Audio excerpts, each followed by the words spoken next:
One of the great things about this facility is it has never stood still.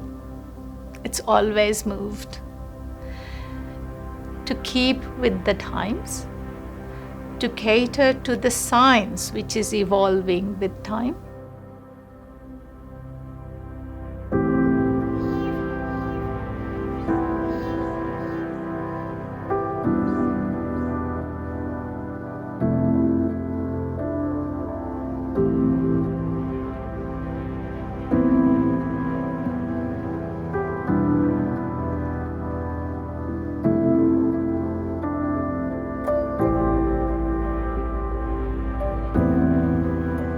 Effectively, what we do is we take atoms of just about any element. So we take a neutral atom, it's electrically neutral.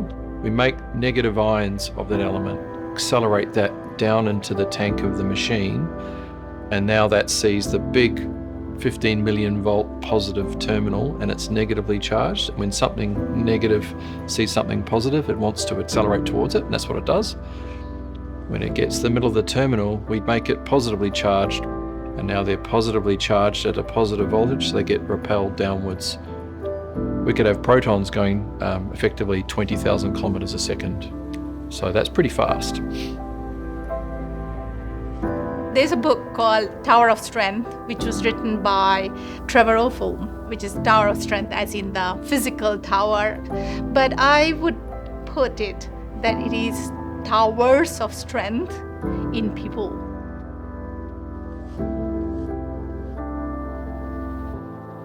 David Weiser, first and foremost, driving the accelerator, driving the innovations. He made sure that pushing the accelerator to make it better was at the forefront.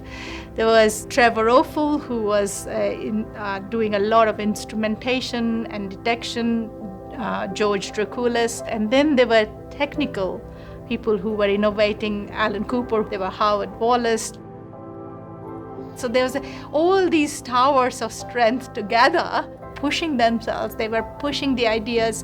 And at that time, the accelerator lab here and the scientists together enabled the best measurement in the world at level of precision, which was 5 to 10 times better than the rest of the world.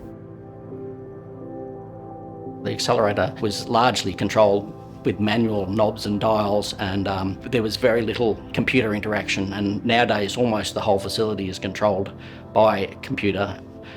This has been a major undertaking because the accelerator wasn't designed to have a computer interface to all the components. Its scientific impact you can find in the referee literature, and it has been profound, whether that's nuclear fusion and fission, whether it's the structure of nuclei, whether it's been in our climate and environment science, some of the astrophysical studies. That's fantastic work and it's world class, and so that is something to be incredibly proud of. But for me, it's been the careers it's launched, the impact it's had on the people that have come through the facility.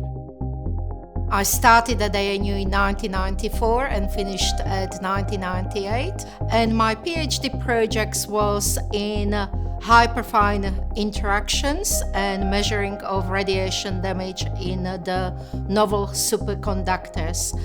As part of this, I also learned how to operate the largest accelerator in Australia, which is HIAF.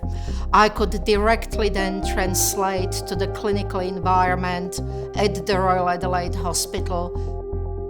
So the Heavy Ion Accelerator Facility, to me, this is the place of creativity, and it's the place of innovation and inspiration. What we look for here is the needle in the haystack, the really small stuff. But the way we do it is by thinking expansively. I had two supervisors, one at Earth Sciences, John Stone, and one at in the department here, Keith Fifield. One was very good at the research and coming up with the projects and being excited about things, and the other one was great at getting the products actually written and giving me feedback on that side of things. So they actually work very well together. When I talk about it, it gets people's attention. You know, people from all walks of life, when they ask me about what I've done and who I am, they find this part of it interesting. I started here as a third-year undergrad doing a research project with Nanda Dasgupta and David Hind. About halfway through that third-year project, Nanda sat me down and she said, "So you're going to do a PhD, right?" And then I've been here ever since. People always come back. Same for the people who are scientists who use the accelerator, who repeatedly come back. First of all, the academic tells you, we've got visitors who are coming out here for an experiment.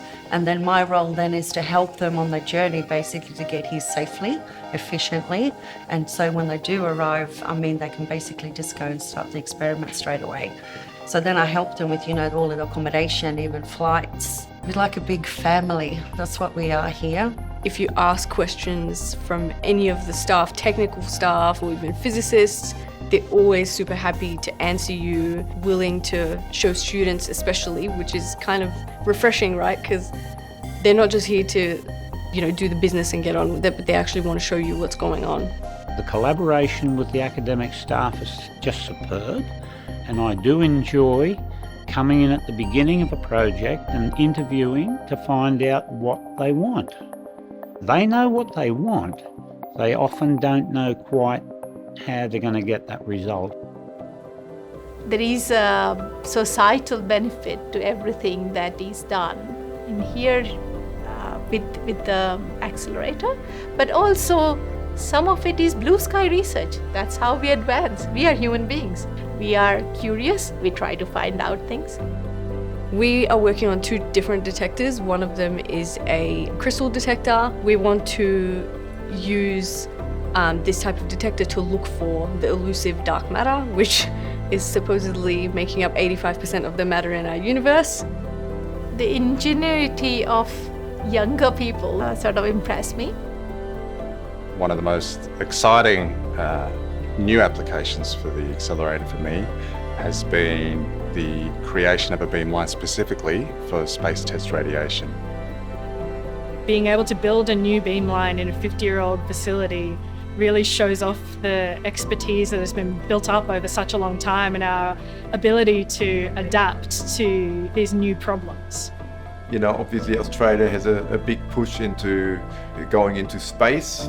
There it becomes very important that we look at, the radiation in space. The best achievement of this lab is the continual improvements that we've been able to make over 50 years, so that we're still doing world-leading science 50 years after this accelerator was built, right? And our accelerator has just gotten better and better and better over time. It's sort of a refusal of entropy. Fundamental research in nuclear reaction advances nuclear reaction models, then they are utilized in a range of applications where there are nuclear reactions happening, like from cancer therapy to spacecraft. You can imagine, so this is field and this is ground when you train future scientists, future technologists, future engineers, future PhD, which will push future science and technology. The next generation, they are seeing a lot of threats to the world, and perhaps they will all work towards some very fundamental areas like food security, how to grow food better, how to diagnose disease better, how to make things in a more efficient way. So I think it's quite exciting when everything comes together to make something happen. So, and I feel the accelerator will continue to play an important role in that. This HIAF itself is like a Swiss Army knife. You can apply it to just about any problem. It's got an amazing power to renew its relevance no matter what the scientific challenge or research challenge of the day. So that's been a constant throughout and something we're really, really keen to maintain for HIAF as it goes forward for hopefully another 50 years at least.